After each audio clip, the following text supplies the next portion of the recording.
The telegram arrived on a Tuesday, 20 years to the day since Claire Donovan had last seen the orchard. 3 lines, typed on official paper: Elena Rossi deceased. Estate matters require immediate attention. Return to Rosewood Valley. No condolences, no explanation, just the cold machinery of inheritance calling her back to a place she'd spent 2 decades trying to forget. She stood in her cramped Chicago apartment, the paper trembling in her hands, and felt the weight of 700 hectares of apple trees pressing down on her chest like a hand she'd never quite escaped. Before we jump back in, tell us where you're tuning in from, and if this story touches you, make sure you're subscribed, because tomorrow, I've saved something extra special for you. Claire had been 11 when they took her away. 11 when social services decided her grandmother was too old, too stubborn, too attached to a dying way of life to raise a child properly. Elena Rossi had fought them with every breath in her body, hiring lawyers she couldn't afford, filling out forms in broken English, standing in courtrooms with soil still under her fingernails from the morning's work. But the state had made its decision. The orchard was no place for a girl without parents. Claire needed structure, education, a modern upbringing. What she got was a series of foster homes where no one remembered her name and a college scholarship that felt more like exile than opportunity. She'd built a life in the city. A good life, some would say. Marketing coordinator for a mid-sized firm, a studio apartment with a view of other people's windows, a routine that required nothing of her except punctuality and professional detachment. No roots. No land that remembered her footsteps. No grandmother waiting at the gate with calloused hands and eyes that saw through every lie. The bus ride to Rosewood Valley took 6 hours through landscapes that shifted from concrete to cornfields, from highway rest stops to 2-lane roads that remembered when horses still shared the pavement. Claire pressed her forehead against the window and watched the world slow down, felt the city's frantic pulse gradually replaced by something older, something that moved with the seasons rather than the stock market. By the time the bus pulled into the valley's single station, the sun was beginning its descent, painting the surrounding hills in shades of amber and rust that made her chest ache with something she refused to call homesickness. The town had aged poorly in her absence. Main Street's storefronts showed more empty windows than thriving businesses. The hardware store where her grandmother had bought supplies every Saturday now advertised a going-out-of-business sale that looked months old. Even the courthouse, once the valley's proud centerpiece, wore its paint like peeling skin. Claire walked through streets that half remembered her, past the elementary school where she'd learned to read, past the church where her grandmother had prayed in Italian every Sunday, past the pharmacy where old Mr. Chin used to slip her candy when Elena wasn't looking. The Rossi orchard sat 3 miles outside town, accessible only by a gravel road that wound up into the foothills like a promise the valley had forgotten to keep. Claire had arranged for a rental car, something practical and anonymous that wouldn't draw attention. She needed time to process this return before the valley decided what story to tell about Elena Rossi's orphan granddaughter coming back to claim her inheritance. The iron gate came into view just as the sun touched the horizon. It stood open, which was wrong. Elena had always kept the gate closed, not locked but closed, a symbolic boundary between the orchard and the world beyond. Claire's hands tightened on the steering wheel as she turned onto the property, tires crunching over gravel that sounded exactly as she remembered, a texture she'd heard in dreams for 20 years. The orchard stretched in all directions, row after perfect row of apple trees that had been Elena's religion, her purpose, her reason for every sunrise. 700 hectares of Honeycrisp and Granny Smith, Pink Lady and Golden Delicious, varieties her grandmother had nursed through droughts and late frosts, through market crashes and labor shortages, through the slow death of small-scale farming in an age of industrial agriculture. The trees looked older now, their branches thick with the weight of seasons Claire had missed, but they were still producing. She could see fruit hanging heavy in the fading light, ready for a harvest that would happen without the woman who had planted these particular dreams in rocky soil. The farmhouse sat at the property's heart, a 2-story structure built in 1947 by Claire's great-grandfather with lumber from trees he'd cleared himself. Elena had maintained it with the same stubborn precision she applied to everything, refusing to acknowledge that paint peeled and roofs leaked and foundations settled. But even her grandmother's fierce will hadn't been enough to stop time completely. The porch sagged slightly on the left side. Several shutters hung at angles that suggested surrender. The flower boxes that had once overflowed with geraniums sat empty, filled with nothing but dried soil and the ghosts of growing things. Claire parked in front of the house and sat for a long moment, engine ticking as it cooled, hands still gripping the wheel. Through the windshield she could see the barn where she'd learned to drive the ancient tractor, the storage shed where bushel baskets were stacked like wooden promises, the foreman's cottage that had housed 3 generations of workers who'd helped Elena keep this impossible dream alive. Everything looked smaller than memory had preserved it, more fragile, more temporary. 20 years had taught her that permanence was a lie people told themselves to sleep better at night. The front door was unlocked. Another wrongness. Elena had survived the Depression in 2 wars, had buried a husband and a daughter, and had never, not once in Claire's memory, left her door unlocked after dark. Claire pushed it open slowly, half expecting her grandmother to appear from the kitchen, wiping her hands on her apron, demanding to know why Claire was sneaking in like a thief instead of walking through the front gate like family. But the house was empty. Silent in a way that felt permanent, as if sound itself had packed its bags and moved to a place where someone still needed it. Claire stood in the entryway and breathed in the familiar scent of old wood and lemon oil, of the bread her grandmother had baked every Wednesday, of the specific combination of earth and fruit that clung to everything in an orchard keeper's home. The evening light slanted through windows that hadn't been washed recently, illuminating dust motes that danced like small ghosts, like the particles of a life that had finally run out of time. She moved through the room slowly, her footsteps loud on hardwood floors that Elena had swept every morning before sunrise. The living room held the same furniture Claire remembered, the sofa where she'd read books about places that seemed impossibly far away, the television that picked up 3 channels on good days, the shelf displaying photographs in mismatched frames, faces of Rossi family members stretching back to the old country, to a time when orchards were measured in hectares and legacy was the only currency that mattered. Preparing and narrating this story took us a lot of time, so if you are enjoying it, subscribe to our channel, it means a lot to us. Now back to the story. The kitchen stopped her cold. Not because it had changed, but because it hadn't. The same yellow curtains. The same ceramic fruit bowl on the table. The same calendar on the wall, still turned to March, the month Elena had died. Someone had washed the dishes and left them in the drainer. Someone had swept the floor recently. Someone had been maintaining this house as if Elena might walk back through the door at any moment and demand to know why her kitchen wasn't ready for the morning's work. A note lay on the table, held down by a coffee mug. Claire recognized the mug, thick ceramic with a chip on the handle, the one Elena had used every morning for 40 years. The note was written in cramped handwriting she didn't recognize. Miss Donovan, I've kept the house as Elena wanted. The orchard has been maintained according to her wishes. Harvest begins in 2 weeks. We need to discuss the future. Come to the foreman's cottage tomorrow morning. Marcus Webb. Marcus Webb. The name stirred something in Claire's memory, fragments of a story her grandmother had told about a young man who'd shown up looking for work 15 years ago, who'd proven himself in the orchards, who'd become Elena's right hand when arthritis made the physical labor impossible. Claire had never met him, had learned of his existence only through the occasional letter her grandmother had sent to whatever address Claire had reluctantly provided. Letters that spoke of harvests and weather patterns, of new grafting techniques and pest management strategies, never once asking why Claire never came home, never once acknowledging the hole her absence had carved in Elena's carefully ordered world. The upstairs felt like a museum of Claire's interrupted childhood. Her bedroom remained exactly as she'd left it 20 years ago, as if Elena had believed that preservation alone could summon her granddaughter back. The twin bed with its faded quilt. The desk where she'd done homework by lamplight. The bookshelf holding volumes she'd read and reread until the spines cracked. Even the posters on the walls, adolescent declarations of identity that now seemed like artifacts from someone else's life.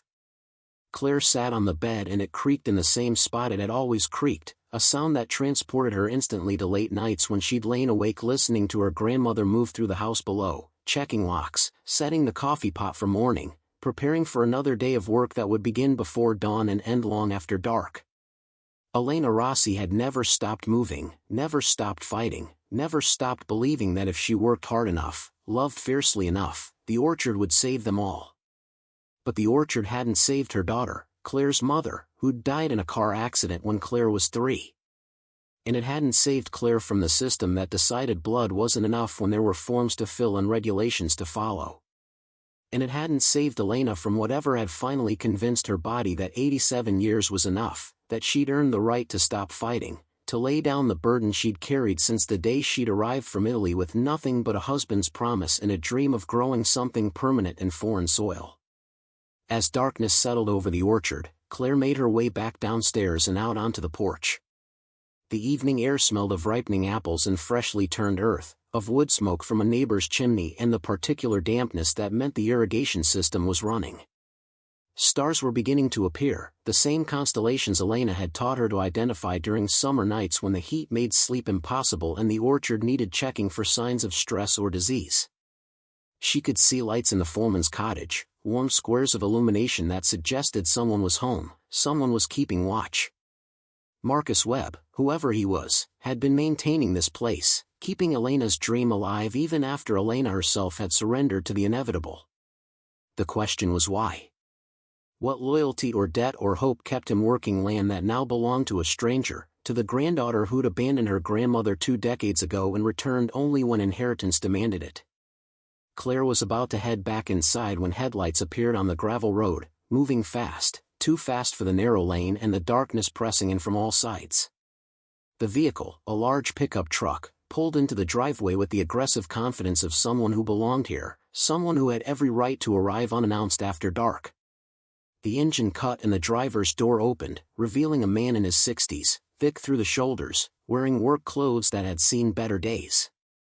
He moved toward the porch with the heavy step of someone carrying anger like a familiar tool. "You're Claire Donovan," he said. Not a question. An accusation. "Took you long enough. Your grandmother's been dead 3 weeks and you show up now, when the lawyers say you have to." Claire straightened, feeling the old defensive instincts kick in, the armor she'd built during years of foster care and professional disappointments. "And you are?" "Donald Kramer. I own the orchard next to this one. Owned it for 30 years while your grandmother fought me every step of the way over water rights and property lines and every petty dispute she could manufacture." He climbed the porch steps uninvited, standing close enough that Claire could smell tobacco and sweat. Elena was a stubborn old woman who didn't know when to admit defeat.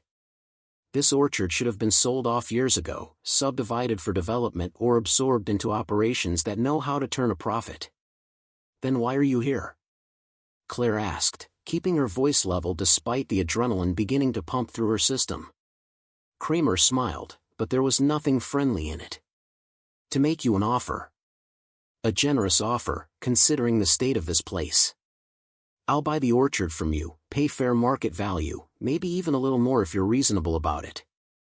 You take the money, go back to whatever life you've built in Chicago, and everybody wins. You don't want to be a farmer. You're a city girl playing dress-up in your dead grandmother's house." "I just got here," Claire said. "I haven't made any decisions about anything." "Then let me make the decision easy for you," Kramer said, leaning against the porch railing with the casual entitlement of someone who'd never been told no in his life. "This valley's changing. Small orchards like this one, they're dinosaurs. The market doesn't care about family legacy or artisanal cultivation methods. It cares about volume and consistency and profit margins." Elena spent 50 years fighting that reality, and all it got her was debt and exhaustion and a lonely death. "Get off my property," Claire said, surprised by the steel in her own voice, by the possessiveness that rose up from somewhere deep and primal. Kramer's expression hardened. "You think you own this place because a piece of paper says so? Ownership requires work, requires understanding what you're dealing with. You'll figure that out soon enough. When the bills start coming due, when you realize how much it costs to maintain 700 hectares of trees that barely break even, you'll come looking for me. And my offer will still be on the table, though the price might not be quite as generous." He descended the porch steps and climbed back into his truck, engine roaring to life with unnecessary aggression. Before pulling away, he rolled down the window and called back, "Talk to Marcus Webb tomorrow. Ask him about the water situation, about the labor shortage, about the equipment that needs replacing. Ask him how long he thinks this place can survive without Elena's iron wool holding it together. Then call me." The truck disappeared down the gravel road, taillights fading into darkness, leaving Claire alone on the porch of a house that had somehow become hers without her permission, without her preparation, without any of the warning signs that should accompany the inheritance of someone else's impossible dream. She stood there for a long time, breathing the orchard air, feeling the weight of 700 hectares pressing down on her shoulders like a coat she'd never learned to wear properly. Somewhere in the darkness, an owl called. The irrigation system hummed its steady rhythm. And in the foreman's cottage, a light burned in the window, steady and patient, as if whoever lived there knew that morning would bring questions that neither of them were quite ready to answer. Claire went back inside, locked the door behind her, and climbed the stairs to her childhood bedroom, where she lay awake until dawn, listening to the house settle around her and wondering what the hell she'd just walked into. Dawn came slowly to the valley, filtering through morning fog that clung to the orchard rows like something that had grown there overnight. Claire woke to the sound of machinery, the distant rumble of a tractor moving through the trees, and for a disorienting moment she was 11 again, listening to her grandmother begin another day of work that would end only when darkness made continuation impossible. But Elena was gone, and the person driving that tractor was a stranger who'd earned the right to call this place home while Claire had been building a life that required nothing of her except emotional distance. She dressed in clothes that felt wrong for the setting, city fabrics and professional cuts that announced her displacement as clearly as an accent. Downstairs, she found fresh coffee in the pot, still hot, and a covered plate holding 2 eggs and toast. Another act of maintenance from Marcus Webb, another gesture that said he'd been taking care of Elena's granddaughter before she'd even arrived, anticipating needs she hadn't known she had. The walk to the foreman's cottage took her through the heart of the orchard, and in morning light she could see details last night's darkness had hidden. The trees were older than she'd realized, many approaching the end of their productive lifespan. Some showed signs of fire blight, the bacterial disease that could devastate an orchard if left unchecked. Others bore the scars of improper pruning, branches cut at wrong angles or wrong times, wounds that had healed poorly or not at all. This wasn't the pristine operation she remembered from childhood. This was an orchard in decline, held together by determination and daily intervention, by someone who cared enough to fight battles that couldn't be won but refused to surrender anyway. Marcus Webb was waiting on the cottage porch, a man perhaps 40 years old with the lean build of someone who'd spent his life doing physical work. His hands wrapped around a coffee mug showed calluses and patterns that spoke of pruning shears and irrigation valves, of labor that left permanent marks. He watched her approach with an expression she couldn't read, something between wariness and resignation, as if he'd already decided how this conversation would end but was willing to go through the motions anyway. "You found the coffee," he said by way of greeting. Elena always said breakfast was the only meal worth getting right. "Thank you for maintaining the house," Claire replied, climbing the cottage steps. "And for the note. Though I have to admit, I don't know what we're supposed to discuss." Marcus studied her for a long moment, then gestured to a second chair. "Sit. This is going to take a while, and you should probably be sitting down for most of it." The cottage interior was spare and functional, the home of someone who spent most of his time elsewhere. Through the window, Claire could see the orchard stretching in all directions, a kingdom of trees that had outlasted the woman who'd planted them. Marcus retrieved a folder from a desk drawer, the kind of manila folder that held official documents and uncomfortable truths. "Elena made me promise something before she died," he began, spreading papers across the small table between them. "She made me promise to tell you everything, no matter how ugly it got, no matter how much you didn't want to hear it. So that's what I'm going to do." The papers were financial records, maintenance logs, correspondence with banks and equipment suppliers and labor contractors. Claire's eyes scanned numbers that didn't make sense, debt figures that seemed impossible for an operation this size, payment schedules that had been missed and renegotiated and missed again.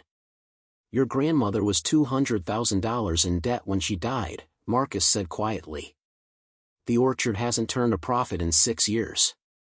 She was paying the mortgage by taking out loans against future harvests, then using credit to cover operating expenses when those harvests didn't generate enough revenue. It's a spiral, Miss Donovan. The kind that ends with foreclosure or bankruptcy or selling to whoever's willing to take on the debt along with the land. Claire felt something cold settle in her chest. How is that possible? 700 hectares, established trees, prime location in the valley. Prime location 30 years ago, Marcus corrected. Before the big operations moved in with their economy of scale and their direct-to-retailer contracts. Before climate change made the growing season unpredictable. Before labor costs tripled and water rights became a legal battlefield. He pulled out another document, this one showing water allocation disputes dating back 15 years. Donald Kramer has been fighting Elena over water access since 2010. He's got deeper pockets and better lawyers. 3 years ago, the county ruled in his favor on a key easement case. Elena lost access to a creek that had irrigated the northern 40 hectares since your great-grandfather's time. She had to install new wells and new irrigation infrastructure. That cost $70,000 she didn't have. Why didn't she sell part of the orchard? Claire asked, though even as the words left her mouth she knew the answer. Elena would sooner have cut off her own hand than surrendered a single hectare of Rossi land. She tried once, Marcus said, surprising her. 5 years ago, she contacted developers about selling off the southern parcels, the ones farthest from the house. Do you know what stopped her? He waited, but Claire had no answer. You did.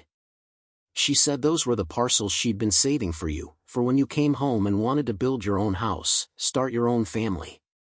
She said a grandmother doesn't sell her granddaughter's inheritance, no matter how desperate things get. The words hit like a physical blow. Claire set down her coffee cup carefully, not trusting her hands to remain steady. I never asked her to do that.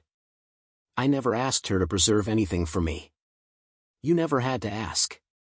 You were Elena's entire future, whether you wanted that responsibility or not. Marcus's voice carried no judgment, just the flat recitation of facts that had shaped his world for the past 15 years. After they took you away, she changed. Everyone in the valley noticed it. She got harder, more isolated. Stopped going to church. Stopped socializing at the market. Just worked the orchard from dawn until dark, like if she could make the trees perfect enough, the harvest abundant enough, somehow the world would have to give you back to her. Claire stood abruptly, moving to the window because she needed to look at something other than Marcus's face, other than the evidence of her grandmother's suffering laid out in neat columns and legal language. Outside, a crew of workers moved through the trees, their movements practiced and efficient. She counted 6 people, all older than she'd expected, all moving with the careful deliberation of bodies that had learned to conserve energy for long days. Who are they? She asked. What's left of the crew? Elena used to employ 20 people during harvest season. Now we're down to 6 permanent workers and whatever day labor we can find when picking starts. Marcus joined her at the window. They stayed because of Elena. Because she fed them when they were hungry, housed them when they had nowhere else to go, paid them as much as she could even when there was nothing left for herself. They're still here because loyalty runs deeper than economics sometimes, but loyalty doesn't pay mortgages or put food on tables. 3 of them have already told me this will be their last season. And you? Claire turned to face him. Why are you still here? Marcus was quiet for a long moment, his gaze distant. I showed up 15 years ago with nothing but a backpack and a reputation for trouble. I'd worked orchards from Washington to California, burned bridges at every stop because I was angry at the world and determined to prove I didn't need anyone's charity or patience. Elena took one look at me and said I could stay if I worked hard and kept my mouth shut. Gave me this cottage, gave me a job, gave me a reason to stop running. He met her eyes directly. She saved my life, Miss Donovan. And before she died, she made me promise to give you a chance to save hers. Her life's over, Claire said, hearing the harshness in her own voice. There's nothing to save. Not her life. Her legacy. This orchard. Marcus gestured toward the trees beyond the window. 700 hectares that your great-grandfather cleared by hand. That your grandmother kept alive through depression and war and every kind of hardship that should have broken a lesser person. That's what needs saving. And you're the only one who can do it. Claire laughed, but there was no humor in it. I'm a marketing coordinator. I know nothing about running an orchard, about agriculture, about any of this. I can barely keep a houseplant alive. Elena knew that. But she also knew you had her blood, her stubbornness. And she believed that counted for something. Marcus returned to the table, pulling out one final document. She left you a letter. Asked me to give it to you only if you seemed like you were thinking about staying. I wasn't going to show it to you this morning, figured you'd take one look at the finances and run back to Chicago. But there's something in your face, some echo of her I recognize. So here. The envelope was sealed, Claire's name written in Elena's distinctive handwriting, the letters formed with the shaky precision of arthritis and determination. Claire took it but didn't open it, couldn't open it, not with Marcus watching, not with the weight of this conversation still pressing down on her like gravity that had doubled overnight. I need to think, she said. I need time to process all of this. You've got 2 weeks until harvest starts. After that, decisions start making themselves whether you're ready or not. Marcus moved toward the door. I'm going to keep working, keep the crew on schedule, keep this place running as if you've already decided to stay. And if you decide to sell to Kramer or anyone else, at least the orchard will be in the best shape possible. Elena would have wanted that. He left her alone in the cottage, surrounded by evidence of her grandmother's failing battle against time and economics and the simple arithmetic of survival. Claire sank back into the chair and stared at the envelope in her hands. She could feel the slight thickness of folded pages inside, could imagine her grandmother laboring over the words, trying to articulate a lifetime of love and disappointment and hope into something that could reach across 20 years of silence. The morning stretched into afternoon before Claire finally returned to the main house. She'd spent hours walking the orchard, really seeing it for the first time. The northern section showed the effects of water shortage, trees that had gone too long between irrigations, fruit that had developed smaller than optimal. The eastern parcels needed replanting, sections where old trees had died and left gaps in the canopy like missing teeth. But there were healthy sections too, trees that still produced abundantly, fruit that showed the quality Elena had spent decades cultivating. This wasn't a lost cause yet. It was just an impossible one. She was standing in the kitchen, still holding Elena's unopened letter, when someone knocked on the front door. Not the aggressive pounding of Kramer's arrival, but a gentler sound, almost hesitant. Claire opened it to find a woman perhaps 60 years old, carrying a casserole dish covered in aluminum foil. You're Claire, the woman said, smiling with the warm familiarity of someone who'd known her as a child. I'm Margaret Chen. My husband used to run the pharmacy in town. I brought you some dinner, figured you might not have had time to organize groceries yet. Claire accepted the dish automatically, the warmth seeping through the foil into her hands. Thank you. That's very kind. Your grandmother would have done the same for anyone in need. It's the Valley way. Margaret stepped inside without waiting for invitation, moving through the house with the comfortable authority of someone who'd visited many times before. I was with her when she died. At the hospital. She didn't want to go, fought the ambulance crew like they were trying to arrest her, but her heart was giving out and even Elena Rossi couldn't argue with that. Were you close? Claire asked, following Margaret into the kitchen. As close as Elena let anyone get after you left. She built walls, your grandmother. High ones. But sometimes I'd visit and we'd drink coffee and she'd talk about the orchard, about the old days when your mother was young, about how everything was supposed to turn out different than it did. Margaret set the casserole on the counter and turned to face Claire directly. She talked about you too. Not often, and never for long, because it hurt too much. But she never stopped loving you, never stopped hoping you'd come home. The words settled into the room like dust, like something that had been waiting to be said for 20 years. Claire felt her throat tighten, felt the familiar pressure behind her eyes that meant tears were close and had to be fought back because once she started crying she might never stop. I didn't abandon her, she said, hearing the defensiveness in her voice. They took me away. I was 11 years old. I had no choice. I know that. Margaret's voice was gentle but firm. Elena knew that too, in her head. But in her heart, in the part of her that didn't care about social services or court orders, she believed you could have fought harder to come back. Could have called more, visited more, cared more. That's the cruel thing about grief. It doesn't respect logic or fairness. It just sits there and grows like kudzu, choking out everything else until there's nothing left but the hurt. Claire walked to the window, looking out at the orchard Elena had sacrificed everything to preserve. Kramer was here last night. He wants to buy the property. Of course he does. He's wanted it for 30 years. Margaret's tone carried decades of valley politics and long-held grudges. The Kramers and the Rossis have been fighting since before you were born. Started over a property line dispute, escalated into water rights, became something uglier than either side wanted to admit. Donald Kramer told anyone who'd listen that Elena was too stubborn to see sense, that small orchards were dead and she was just too proud to lie down and accept it. And maybe he was right about the economics. But being right doesn't give him the right to your family's land.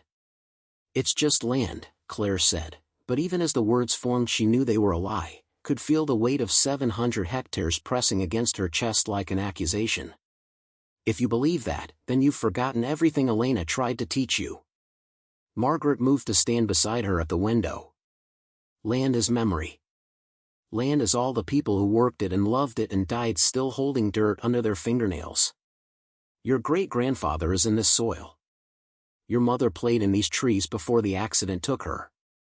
Elena poured 50 years of her life into keeping this place alive through everything the world threw at it. You sell to Kramer, he'll subdivide it within a year.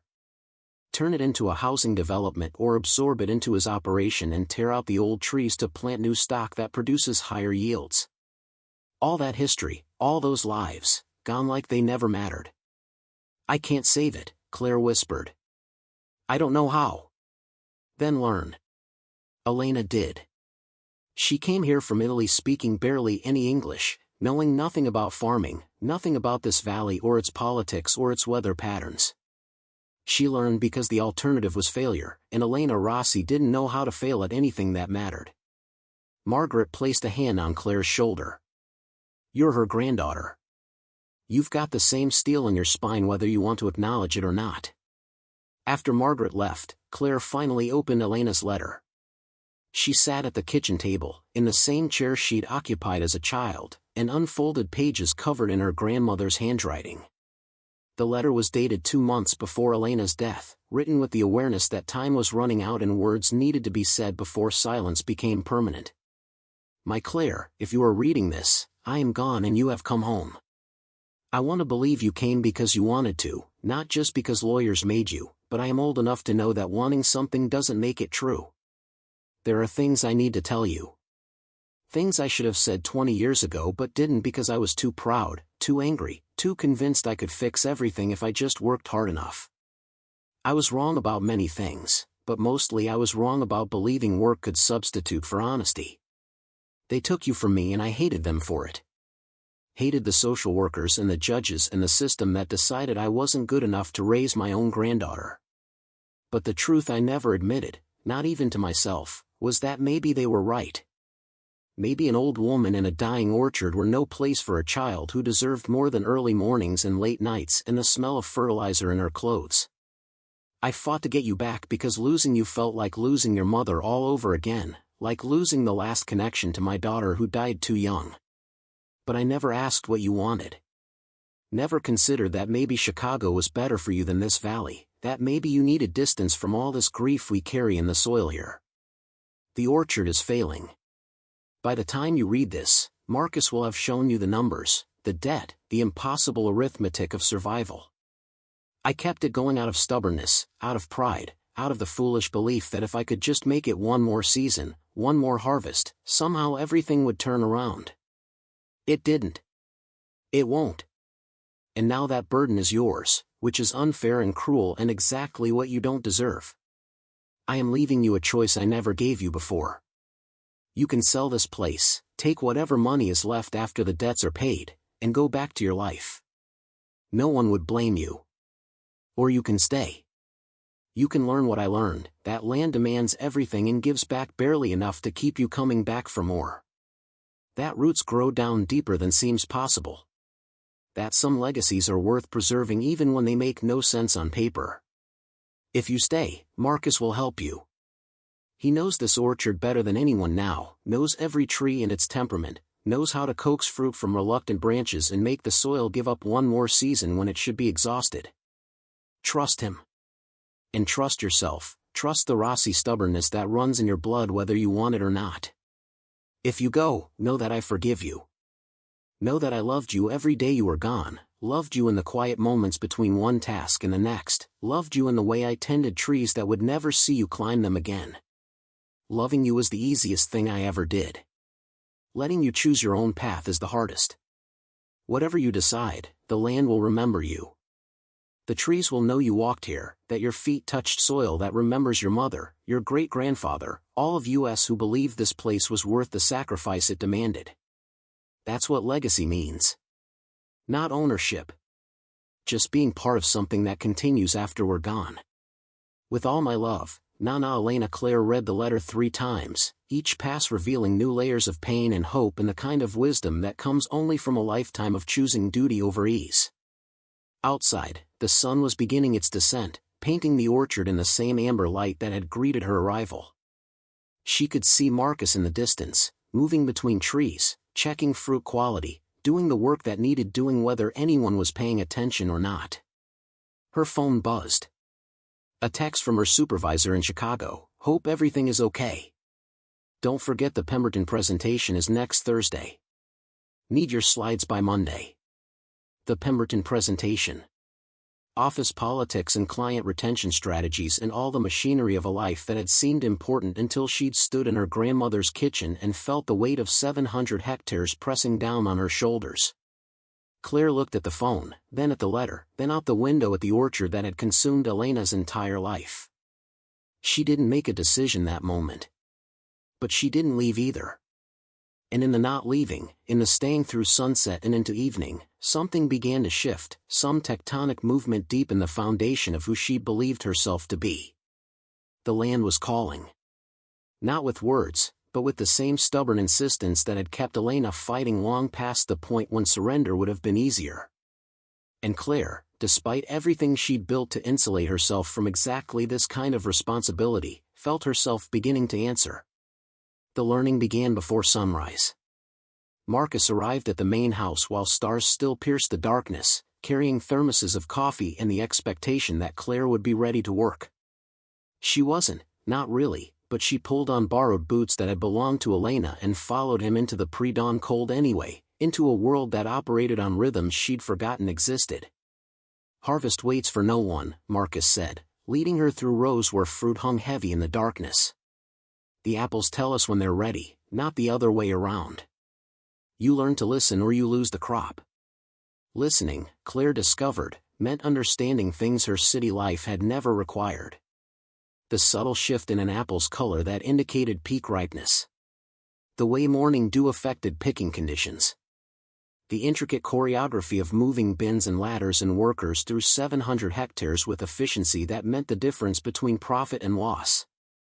Marcus taught her with the patient intensity of someone who'd learned these lessons the hard way, who understood that knowledge was survival and ignorance was death for operations running on margins this thin. The crew accepted her presence with cautious neutrality. They'd worked for Elena long enough to recognize family resemblance, but blood meant nothing compared to capability, and Claire's inexperience showed in every fumbled harvest bag, every awkward climb up orchard ladders designed for bodies that knew how to move through trees. But she kept showing up. Kept asking questions. Kept working through blisters that formed and burst and reformed as her hands remembered the texture of labor. On the 4th morning, an older woman named Rosa approached her during the water break. "You have Elena's way of standing," she said in accented English, studying Claire with eyes that had seen decades of valley politics and family drama. Same stubbornness in the shoulders. Like the world better not try you because you're already tired of its nonsense. I don't feel stubborn, Claire admitted. I feel completely lost. Rosa laughed, a sound like wind through dry leaves. Elena felt lost too, at the beginning. Came here from the old country with nothing, had to learn everything from dirt up. But she learned. And you will too, if you stop trying so hard to fail. The words stayed with Claire through long days that blurred together in a haze of physical exhaustion and incremental understanding. Her muscles ached in places she hadn't known could ache. Her hands developed calluses that her desk job had never required. And slowly, almost imperceptibly, the orchard began to make sense. Not in the way marketing strategies made sense, with clear metrics and predictable outcomes, but in the deeper way that living things made sense when you paid attention long enough to understand their language. 10 days before the main harvest was scheduled to begin, Claire woke to find Marcus on her porch, his face carrying the kind of anger that came from helplessness rather than rage. "You need to see the northern section," he said without preamble. Someone cut the irrigation lines during the night. 40 hectares without water, and we're heading into a heat wave. The damage was surgical and deliberate. Someone had accessed the pump house with tools and intention, cutting main lines in ways that would take days to repair properly. Water pooled uselessly around the pump station while trees 200 yards away showed the first signs of stress, leaves beginning to curl against the morning heat. "Kramer," Marcus said, the name carrying the weight of certainty. "Has to be. He's got the most to gain if this harvest fails, if you get desperate enough to sell." Claire stood in the pump house, looking at severed pipes that represented thousands of dollars in repairs and potentially tens of thousands in lost fruit quality. The old her, the Chicago her, would have called the police, filed reports, let the system handle it through proper channels. But standing there in borrowed boots with dirt under her fingernails, she understood that Valley justice operated on different principles. Some battles couldn't be won in courtrooms.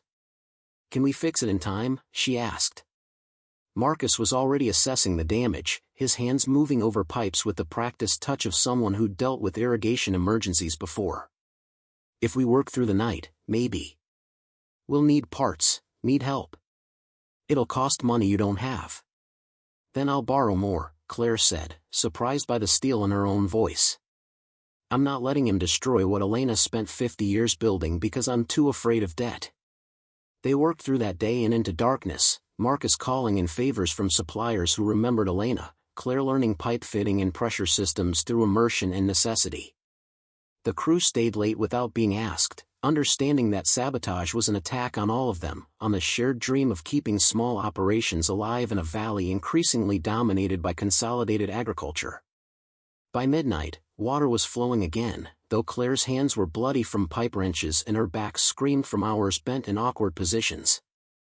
"Your grandmother would be proud," Rosa said quietly, handing Claire a bottle of water as they watched pressure gauges climb back to normal levels. "Not because you fixed the pipes. Because you chose to fight."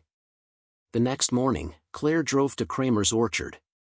His operation was everything hers wasn't: modern, efficient, profitable. Neat rows of younger trees, state-of-the-art equipment, workers moving through computerized harvesting systems that maximized yield while minimizing labor costs. She found him in his office, a climate-controlled building that overlooked his domain like a command center. "Miss Donovan," he said, not bothering to stand. "Come to accept my offer? I came to tell you that if you sabotage my operation again, I'll make sure every news outlet in the state knows about it. I'll document everything, file complaints with every regulatory agency that has jurisdiction, and I'll make your life expensive enough that whatever you gain from destroying me won't be worth the cost." Kramer's expression shifted, surprise flickering across features that had expected surrender. "That's a serious accusation. And you're seriously underestimating how stubborn I can be when someone threatens what's mine," Claire replied. "Elena fought you for 30 years. I'm younger, angrier, and I've got nothing to lose except land I didn't want in the first place. That makes me dangerous in ways you didn't anticipate." She left before he could respond, her heart pounding but her hands steady. The drive back to her orchard felt different, the landscape no longer foreign but beginning to develop the familiarity of repeated observation. She was learning the valley's geography not from maps but from daily travel, from the way morning light hit certain hillsides, from the smell of irrigation water that meant someone upwind was watering their fields. That evening, Margaret Chin appeared again, this time without casserole but with 3 other women Claire vaguely remembered from childhood. They'd formed what they called the Valley Alliance, an informal network of small orchard families who pooled resources and shared labor during critical periods. Elena had been a founding member before pride and grief had isolated her from community support. "We heard about the sabotage," Margaret said, settling into Elena's kitchen like she'd done it 1,000 times before. "And we're offering help. Labor during harvest, equipment loans, whatever you need to get through the season. The valley takes care of its own, even when its own forget they're part of something bigger than individual survival." The offer came with strings, of course. Membership in the alliance meant reciprocity, meant showing up for other families when they needed help, meant abandoning the isolated self-sufficiency that had defined Elena's final years. It meant admitting vulnerability and accepting that survival sometimes required community rather than stubborn independence. "I accept," Claire said, feeling the words reshape something fundamental in her understanding of what ownership meant. "And thank you." Elena should have accepted years ago. Elena was protecting herself the only way she knew how, one of the other women said gently. "After they took you, after she lost the last connection to her daughter, she couldn't risk caring about anything except the trees. Trees don't leave. Trees don't get taken away by social services. Trees just grow if you work hard enough." The harvest began on a Wednesday morning with fog so thick the orchard disappeared beyond the 3rd row. Claire stood with Marcus and the crew, expanded now by Alliance volunteers, and felt the weight of responsibility settle across her shoulders like a coat she was still learning to wear properly. Every apple picked, every bin filled, every decision about which fruit met quality standards, all of it mattered in ways that quarterly reports and client presentations had never approached. The work revealed itself as meditation and endurance test combined. Hours of repetitive motion that left her body screaming but her mind strangely quiet, focused on the immediate task of evaluating fruit quality, of moving through trees with increasing efficiency, of understanding through muscle memory what Marcus had tried to teach with words. By the 3rd day, she could look at an apple and know whether it met their standards without conscious analysis, the knowledge living somewhere deeper than thought. On the 5th day of harvest, Claire noticed something unusual in the southern parcels, the ones Elena had refused to sell despite desperate finances. The trees there produced fruit different from the rest of the orchard, larger, more flavorful, with qualities that made buyers willing to pay premium prices. These were the descendants of trees Elena had personally grafted decades ago, hybrid varieties that existed nowhere else, genetic legacy as unique as fingerprints.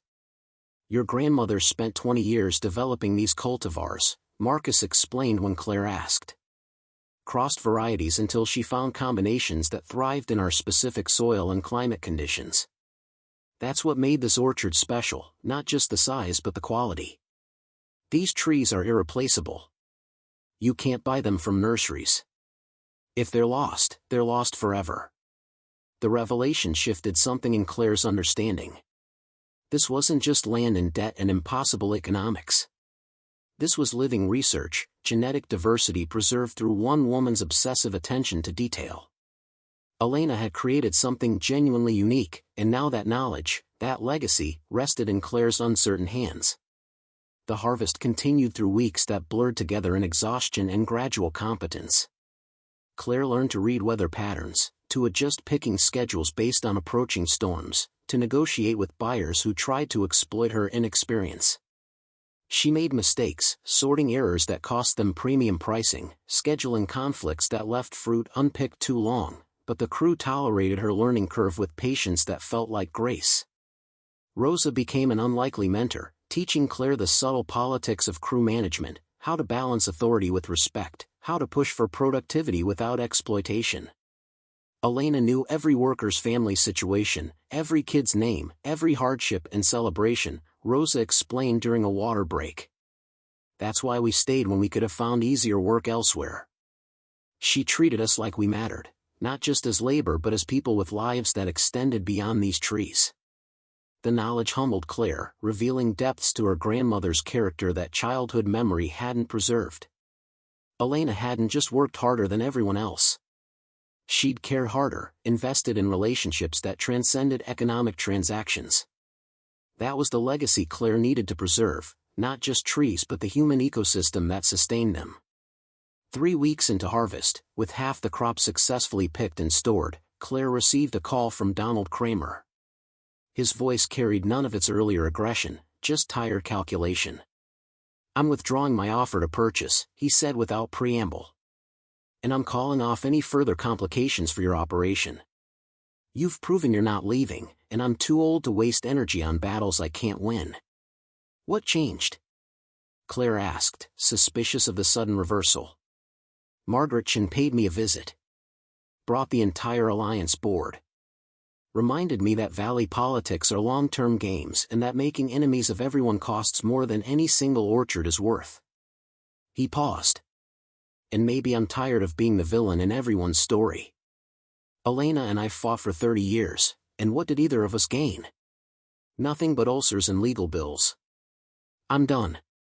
After he hung up, Claire stood in the farmhouse kitchen feeling something she hadn't expected, not triumph but exhaustion tinged with sadness for wasted years and unnecessary conflict.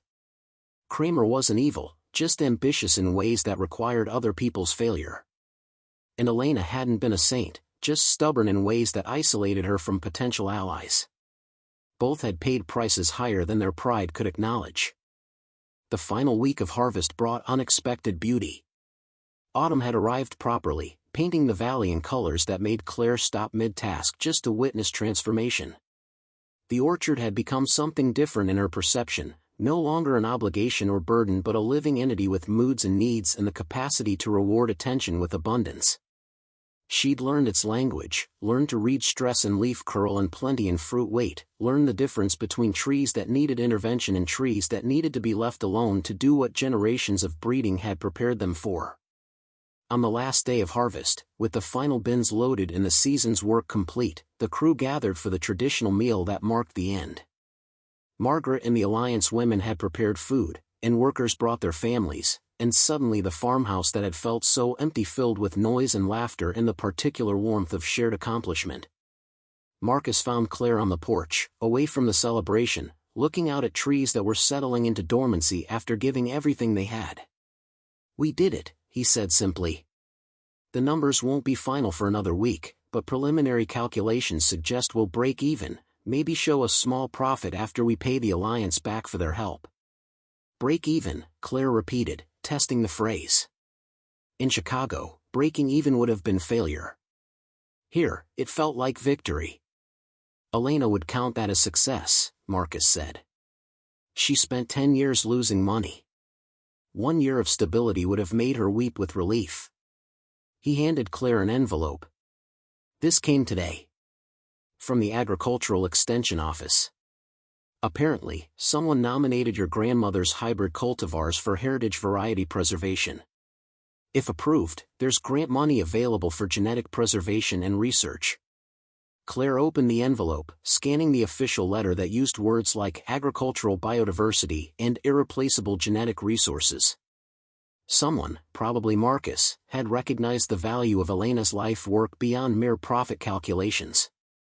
Her grandmother's decades of patient crossbreeding represented knowledge worth preserving, worth celebrating, worth continuing. "What happens now?" she asked. "Now you decide if you're staying or selling. If you're going back to Chicago or learning to live with dirt under your fingernails permanently." Marcus studied her profile against the sunset. "Elena left you a choice. Time to make it." Claire thought about her apartment in Chicago, about the Pemberton presentation she'd missed, about the life she'd built that required nothing of her except professional competence. That person felt increasingly distant, like someone she'd known in another life. Then she thought about Rosa teaching her to prune, about Margaret bringing casserole, about the way morning fog settled into the valley like something sacred. She thought about trees her great-grandfather had planted, about genetic combinations Elena had spent 20 years perfecting, about legacy that extended beyond individual lifetimes into something larger and more permanent than any single person's ambition. "I'm staying," she said, and in saying it felt something lock into place, some foundation settling that had been unstable since the telegram had arrived. "I'm staying, and I'm learning, and I'm going to make mistakes, but I'm going to keep this place alive because that's what Elena would have done in my position." Marcus nodded, unsurprised. "Then we've got work to do. Winter pruning starts in January, and you need to learn proper technique before then. And we should talk about expansion. There are grants available for young farmers, programs designed to keep agricultural land in production. You're 31. That qualifies as young in farming years." They returned to the celebration together, Claire moving through rooms that had once felt haunted by absence but now held the warmth of community and shared purpose. She caught her reflection in Elena's mirror, saw dirt on her face and exhaustion in her eyes and something else too, the beginning of belonging, of rootedness, of understanding that legacy wasn't something inherited but something actively chosen, day after impossible day. Later, when the guests had left and the house settled into quiet, Claire climbed the stairs to her childhood bedroom. Elena's letter still sat on the dresser, its words memorized but presence still necessary. She reread the final paragraph, the part about land remembering, about being part of something that continued beyond individual lives. Through her window, the orchard stretched into darkness, 700 hectares of trees that had outlasted wars and heartbreak and every kind of hardship humans could manufacture. They would outlast her too, eventually, but not before she gave them everything she had, not before she added her own chapter to the story of Rossi women who'd believed some things were worth the sacrifice they demanded. Claire turned out the light and lay in the same bed where she'd slept as a child, listening to the house settle around her. The sounds were familiar now, no longer frightening but comforting, wood adjusting to temperature changes, wind moving through eaves, the distant rustle of trees that grew even in darkness. She'd come here desperate and grieving, expecting nothing except obligation. Instead, she'd found purpose, community, and a version of herself that could only exist in relationship to soil and seasons and the patient work of growing things that mattered. The land had called. And she, like Elena before her, had answered with the only currency that meant anything: presence, commitment, and the willingness to fail in pursuit of something worth preserving. Tomorrow would bring new challenges, new lessons, new reasons to question this decision. But tonight, in her grandmother's house, surrounded by trees that remembered everyone who'd loved them, Claire Donovan finally felt like she'd come home. Winter came to the valley with the weight of silence, the kind that settles over farmland when work contracts into maintenance and patience. Claire spent those months learning skills that had no analog in her previous life, pruning techniques that shaped next season's harvest, equipment repair that couldn't wait for spring, the careful accounting that separated viable operations from those circling bankruptcy. Marcus proved invaluable during this time, his knowledge filling gaps Elena's death had left, but he was careful to teach rather than simply do, understanding that dependency would serve neither of them when the next crisis inevitably arrived. The heritage variety application brought unexpected attention. Agricultural researchers from the State University visited in February, documenting Elena's hybrid cultivars with reverence that bordered on awe. Dr. Patricia Whitmore, the lead geneticist, spent 3 days examining trees and taking samples, her excitement barely contained by professional composure. "Your grandmother created something genuinely significant," she explained, kneeling in snow-dusted soil to examine root structures. "These aren't just productive trees. They represent decades of empirical breeding that achieved results most controlled research programs never manage. The disease resistance alone is remarkable, but the flavor profiles, the adaptation to marginal water conditions, this is genius expressed through patient observation rather than laboratory methodology." The grant came through in March, $50,000 designated for genetic preservation and research partnership. Claire signed agreements that allowed university scientists access to the orchard while maintaining her operational control, a compromise that honored both Elena's work and the practical reality that knowledge hoarded was knowledge lost. The money went immediately toward debt reduction and infrastructure repair, boring applications that nonetheless meant the difference between surviving another season and slow collapse into foreclosure. Spring arrived with the explosive urgency that characterized the valley's abbreviated growing season. Blossoms transformed the orchard into something transcendent, 700 hectares of white and pink petals that drew photographers and tourists from surrounding counties. Claire found herself conducting informal tours, explaining Elena's breeding program to visitors who saw only beauty but gradually learned to recognize innovation. Each conversation felt like honoring her grandmother, like transforming private obsession into public knowledge that might outlast them all. Rosa's daughter, Teresa, joined the crew that spring, bringing her own agricultural degree and the valley perspective that academic training sometimes lacked. She and Claire formed an unlikely partnership, the city transplant and the valley native combining their different knowledge bases into operational improvements neither could have achieved alone. They implemented integrated pest management programs, upgraded irrigation scheduling, and established marketing relationships with restaurants seeking heritage varieties and compelling farm stories. "You're doing what Elena couldn't," Teresa observed during a particularly long day of fence repair. "You're letting people in. Letting the orchard be part of something larger than one family's pride." The words stung because they were true. Elena's isolation had been both strength and weakness, her fierce independence protecting the orchard's integrity while simultaneously preventing collaborations that might have eased her burden. Claire was learning to balance those competing imperatives, to maintain standards while accepting help, to honor legacy while adapting to changed circumstances. Summer brought the growing season's demands, the constant vigilance that separated abundant harvests from mediocre ones. Claire walked the orchard daily now, no longer needing Marcus to point out problems but recognizing them herself, the subtle leaf discoloration that indicated nutrient deficiency, the insect damage that required immediate intervention, the fruit development patterns that predicted yield weeks before harvest. Her body had adapted to the work, muscles developing the specific strength that agricultural labor demanded, hands permanently calloused in patterns that told their own story of transformation. Donald Kramer appeared one August afternoon, his truck pulling into the driveway with none of its previous aggression. He found Claire in the northern section, assessing fruit development on the trees that had once been threatened by his sabotaged irrigation. "I came to apologize," he said without preamble, standing at a respectful distance that acknowledged their complicated history. "For the water lines, for 30 years of making Elena's life harder than it needed to be, for being so determined to win that I forgot what winning actually cost." Claire studied him, seeing an old man carrying regrets that had become heavier than ambition. "Why now?" "Because I buried my wife last month, and the orchard she loved, the one I built for her, suddenly doesn't mean what it used to." His voice carried the rough texture of grief barely contained. "Margaret came to the funeral. Told me stories about Helen and Elena, about how they used to be friends before the property dispute, before I let business poison everything that mattered. Made me realize I spent 30 years fighting the wrong battles."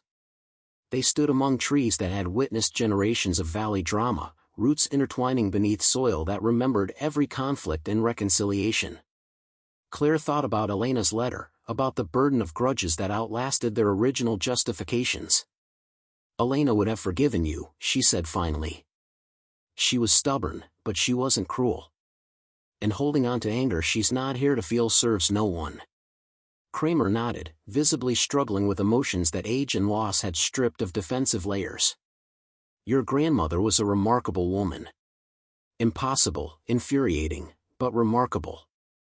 The valley's better for having had her, and I'm worse for having fought her." After he left, Claire sat on the tailgate of her truck, no longer a rental but a used purchase that announced her permanence, and watched afternoon light transform the orchard into cathedral spaces, columns of trees supporting a canopy that filtered sunlight into patterns of shadow and gold. She'd been here 8 months now, long enough to experience 3 seasons, long enough to understand that time moved differently when measured in growth cycles rather than quarterly reports. The main harvest that year exceeded projections. Whether due to improved management, favorable weather, or simply the orchard's response to renewed attention, the trees produced abundantly. Claire worked alongside the crew through weeks that blurred together in exhaustion and accomplishment, her competence no longer questioned but accepted as earned rather than inherited. The premium fruit from Elena's hybrid sections commanded prices that made buyers competitive, restaurants featuring Rossi heritage apples on menus that attracted customers seeking authenticity in an increasingly homogenized food system. When the final calculations came in October, the orchard showed its first profit in 7 years, modest but real, numbers that meant survival rather than slow death. Claire gathered the crew for a celebration that Marcus had quietly organized, food and drink transforming the barn into a space that held not just equipment but community, not just work but the bonds that made work meaningful. To Elena, Rosa said, raising her glass, and the crew echoed the toast, their voices carrying through open barn doors to trees that had known the woman they honored, that had been shaped by her hands and vision into something that would outlast her physical presence. Claire stood slightly apart, watching faces that had become familiar, listening to stories about her grandmother that revealed dimensions childhood memory hadn't preserved. Elena the perfectionist, yes, but also Elena the comedian, the woman who'd told inappropriate jokes during lunch breaks, who'd maintained running commentary in Italian that had made grown men blush even when they couldn't understand the words. Elena the friend, the mentor, the stubborn force of nature who'd refused to surrender even when surrender would have been easier for everyone involved. November brought dormancy and the space for larger questions. Claire had taken a leave of absence from her Chicago job that had gradually transformed into resignation, burning bridges to a life that no longer fit the person she'd become. The apartment was sublet, possessions shipped or sold, connections maintained only with people who understood that geography sometimes mattered less than purpose. She spent those quiet months planning next season's improvements, studying agricultural journals, attending workshops where valley farmers gathered to share knowledge that couldn't be learned from books. The alliance meetings became routine, her voice gradually finding confidence in discussions about water policy and labor relations and the collective strategies that kept small operations viable against industrial competition. In December, on the anniversary of the telegram's arrival, Claire stood at Elena's grave for the first time since the funeral she'd missed. The cemetery occupied a hillside overlooking the valley, markers arranged in rows that told the region's history through family names and dates that spanned generations. Elena's stone was simple granite, her name and dates in a single line Claire had authorized without seeing. She made the desert bloom. "I'm still here," Claire said to earth that held her grandmother's remains. "Still learning, still making mistakes, but I'm here. The orchard's surviving. Your trees are teaching researchers things they didn't know were possible. And I finally understand what you tried to tell me 20 years ago, that some things matter more than ease. That legacy is something you build day by day, that roots grow deeper than seems possible if you give them time." Snow began falling, soft flakes that accumulated on grave markers and dissolved on Claire's upturned face. She stood there until cold penetrated her jacket, until her fingers went numb, until she'd said everything that needed saying to a woman who could no longer respond except through trees that carried her genetic signature, through soil she'd enriched with decades of attention, through a granddaughter who'd finally stopped running from the inheritance that had been waiting all along. Spring returned with its annual promise of renewal. Claire approached the new season with confidence born of survival, with plans based on experience rather than theory, with a crew that no longer questioned her authority because authority had been earned through shared labor and mutual respect. The orchard responded to improved management, to irrigation systems that functioned properly, to pest control that prevented rather than reacted, to the 1,000 small decisions that separated thriving operations from those merely surviving.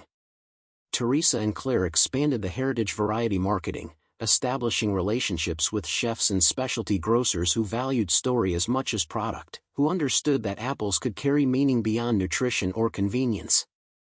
The university research partnership brought graduate students who documented Elena's breeding program, who created digital archives ensuring knowledge wouldn't be lost when memory faded, who treated the orchard as living laboratory that connected past innovation to future possibility.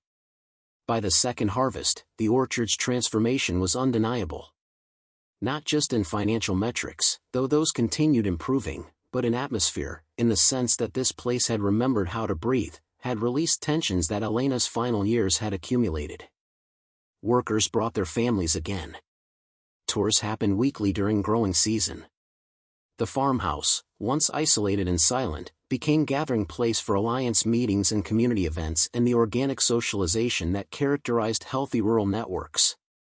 Marcus announced his engagement that October, to a woman from the neighboring county who'd been patiently waiting for him to believe he deserved happiness.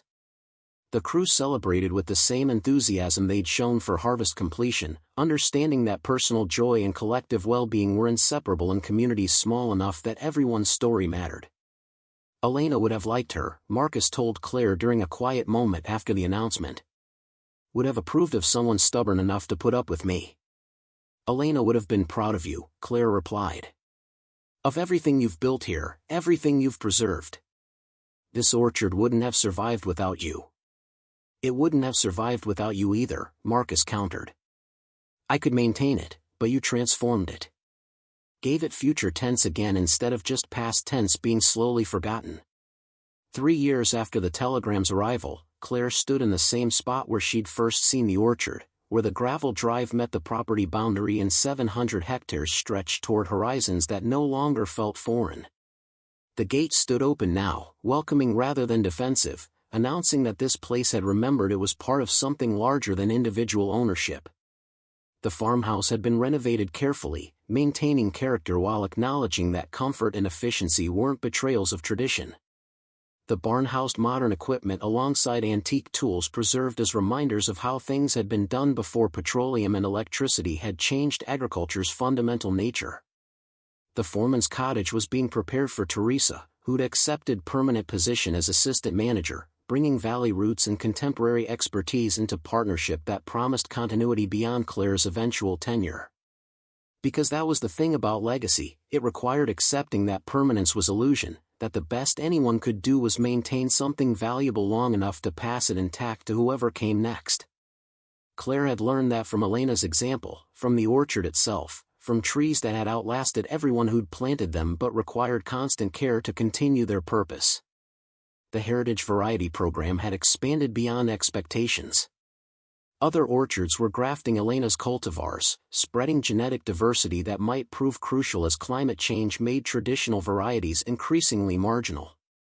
Research papers cited the Rossi hybrids as examples of informal breeding programs achieving results that contradicted agricultural industry assumptions about efficiency and innovation. Elena's name appeared in academic literature now, her work recognized by people who'd never met her but understood the value of what she'd preserved through decades of isolation and determination. Claire had begun her own experimental crosses, continuing the work Elena had started, adding her own observations to notebooks that might someday help another generation navigate challenges not yet imagined. The learning curve remained steep, plant genetics was complicated in ways that humbled her frequently, but Marcus and the university researchers provided guidance that Elena had never accessed, collaboration that honored tradition while embracing expertise from beyond valley boundaries. On a clear morning in late spring, as blossoms transformed the orchard into promised abundance, Claire found herself thinking about the telegram that had called her home. 3 lines that had seemed like ending but had actually been beginning, like death but had actually been inheritance of something more valuable than property. Elena had given her more than land. She'd given her purpose, community, the understanding that identity could be found in relationship to place, in the daily work of maintaining something that mattered beyond individual lifetime. The valley stretched before her, patterned with orchards and vineyards and fields that had fed people for generations, that would continue feeding people long after everyone currently living had been forgotten. That was the truth agriculture taught if you paid attention, that human drama was temporary, important to those experiencing it but ultimately small compared to land's long memory, to the patient work of growing things that sustained life regardless of who held title or what names appeared on deeds. Claire walked through morning mist that rose from irrigated soil, through rows of trees that had known her grandmother's hands, through the orchard that had become hers not through inheritance but through choice, through commitment, through 3 years of showing up when leaving would have been easier. Her boots left tracks in dew-wet grass, temporary marks that would disappear within hours but that proved she'd been there, had walked this ground, had added her presence to all the others who'd loved this place enough to fight for its survival. The land remembered. Would remember her eventually, the way it remembered Elena and all the Rossis before her, the way it would remember whoever came after, adding their efforts to layers of care that accumulated like topsoil, like the patient accretion that transformed rock into earth capable of sustaining life. That was enough. That was everything. That was the legacy worth preserving, not perfection but continuity, not victory but persistence, not individual glory but collective determination to maintain something beautiful in a world that increasingly valued only what could be immediately monetized. Up next, you've got 2 more standout stories right on your screen. If this one hit the mark, you won't want to pass these up. Just click and check them out. And don't forget to subscribe and turn on the notification bell so you don't miss any upload from us.